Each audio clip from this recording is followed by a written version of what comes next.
And here we are up in one of my, well actually it's not one of my vineyards. Today I'm in one of Jean-Marc's vineyards, but I just thought that it gives you such an incredible view. And as it's a bank holiday, I just thought we'd do it nice and slowly today and just really take in those views.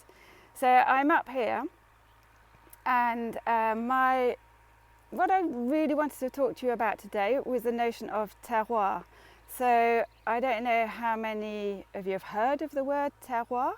It's a French word. There's no direct translation for French into English. And it's really, for me, terroir is the sense of place of a wine, that you can tell where a wine has come from and all the people behind it when you taste it. For me, that is terroir. So it's not a, it's not a precise translation, but I thought perhaps before we start, it might be good if you knew actually how to pronounce terroir.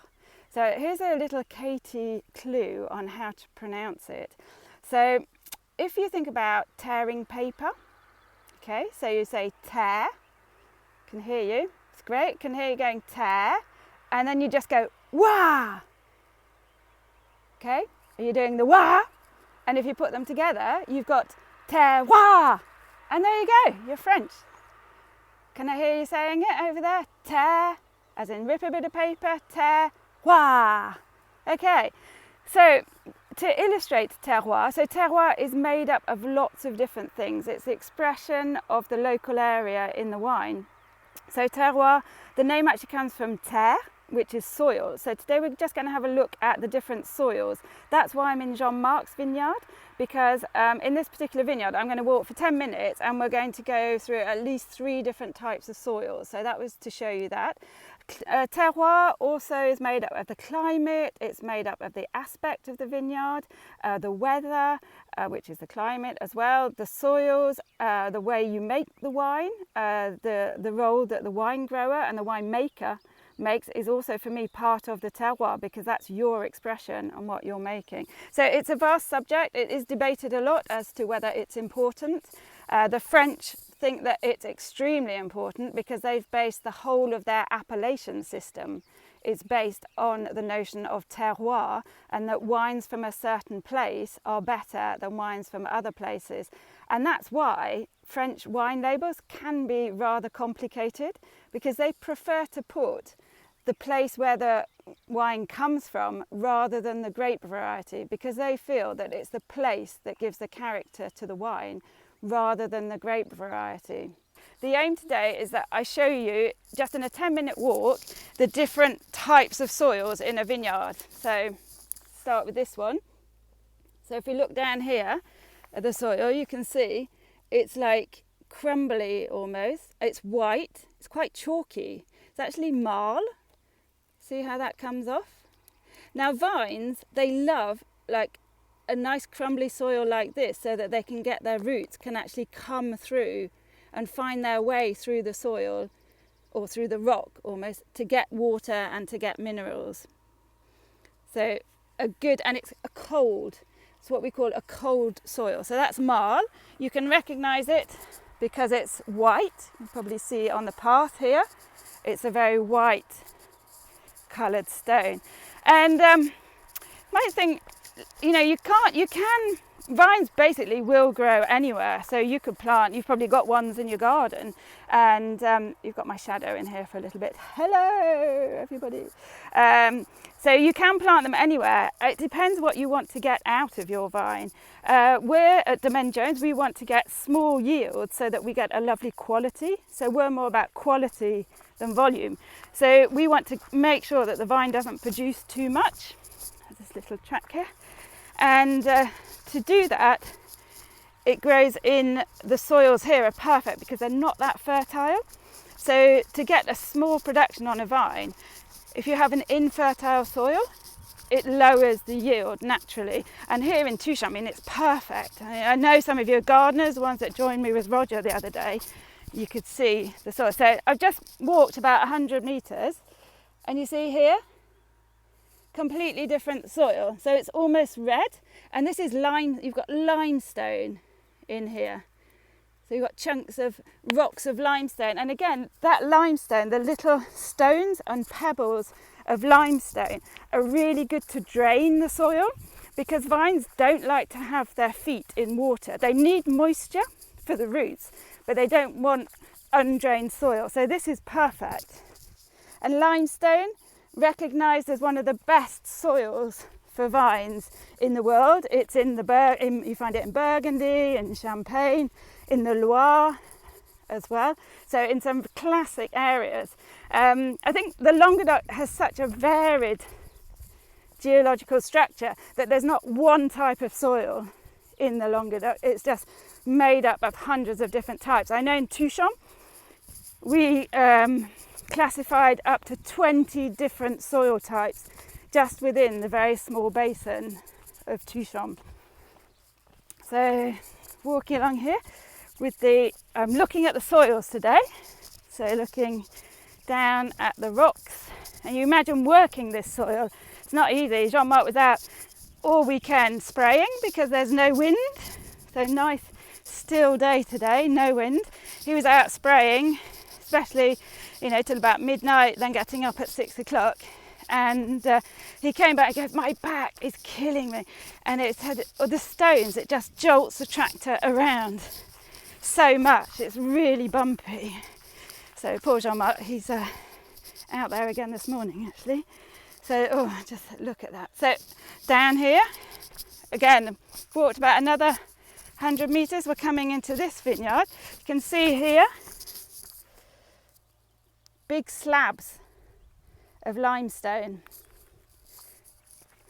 See that there?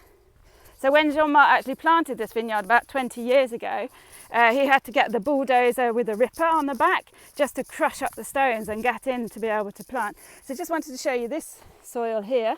So quite red. And sometimes you also get like shiny bits, which are quartz in here. And a red soil, this is trias. You see all those stones, literally, we talk about it's good to have a topsoil. Here in Touchon, like topsoil, pretty non-existent. It's just a layer of stones, but again, really good for drainage. So that's trias. And then just going to take you up here. And let's, how could I walk past this? The lovely rosemary. We talk about terroir. For me, you're saying terroir? Terroir. Here, rosemary, very much part of our wines, and you can find it when you smell our wines or taste our wines. You have got that lovely rosemary garrigue flavour in the wines. So, it's just lovely. It's a lovely morning. And then I'm going to quite an athletic walk this morning, back up the hill, and I'm going to go to my landing spot where I'm going to sit down and I can answer your questions. So just while I'm walking around, another thing, I know some of you like to spot the birds, and you've been telling me that you've found nightingales when I've been talking. So I actually bought a bird identifying app now. So I'm going to it didn't actually work though this morning. So if you can hear the birds, just let me know what you can hear. Look at that view. Coming back to the appellation system for France, that it's based on the notion of place rather than grape variety. The French think that it's the place that is the main character, the main aspect that gives character its wine is place rather than grape variety. So they would think that you can plant a grape variety on different soils in different areas and you'll get a very different wine, and therefore it's actually the place that is important rather than the grape variety. And discussing that with Jean-Marc last night, we decided that we do agree to a certain extent. If you take Fitu, it tells you where the wine comes from. The only problem is you've got lots of producers in Fitu making different styles of wine. Fitu is an appellation, and people make different styles of wine. So we think the terroir is so particular to a producer that that's what you should look for. It's not the terroir of Fitu, it's basically the terroir of Jones. And this is the terroir of Jones here. A bit of real rambling this morning, so I'm coming off the track. You can see the track now. It's gone back into marne rock, so it's a very pale colour, and that's great. I mean, to have marne is wonderful because it's a nice cold soil, so it keeps the vines nice and cool, the roots during the summer. I mean, one of our main problems is the drought. We don't irrigate at all, so everything we have is completely dry farmed. When we plant a vine, we'll give it a little drink. We'll give it a little drink when we plant it, and then that is it. The vine is on its own, and it actually doesn't get watered, apart from rainwater, doesn't get watered again. So amazing how the vines survive. But again, we want low production. If we wanted high production, we could look at irrigating. It'd be very difficult here because there's basically no water. But we don't want high production, we want low production and quality. So some of you may recognise where I'm taking you to now. But as we're talking terroir, it's based on soil, terre. So I thought I'd bring you to this. Ta-da! This is the rock. So this is the rock that fell down this hillside earlier in the year and came tumbling down after some wet weather and finished up in the middle of Jean-Marc's vineyard here. So Jean-Marc wasn't very impressed. I thought it's great, and immediately I thought, it's fantastic for viewing to have a rock in the middle of a vineyard. Be fantastic. Jean-Marc wanted to blow it up, but we came to a compromise. The compromise was, let's put it on the end of the row. So we've got it on the end of the row here, and then get it out of the actually middle of the vineyard. So we managed to save the rock, and I do actually come up here quite often, and I just sit on this big lump. It's a big lump of limestone here. Take a look at that. It's the rock. So down to basics. How many hectares do you and Jean-Marc have? So altogether we have 26 hectares. Jean-Marc has 14. His vineyards tend to be a little bit younger. A lot of them he planted them himself, like this one, which is about 20 years old. Mine are all old vines, so they're all at least 40 years old and up to 110. So altogether I have 26 hectares farmed organically. We make the wine separately. We have a his and a her winery. So two different wineries, and sometimes two very different styles of wine as well. As we said, terroir, it's not just about the soil, it's about how you make the wines too. So different terroir, different ideas. So there we go. I hope that's got you off to a good start to your day. For those of you in the UK for bank holiday, bonne journée, and keep practicing that word, terroir.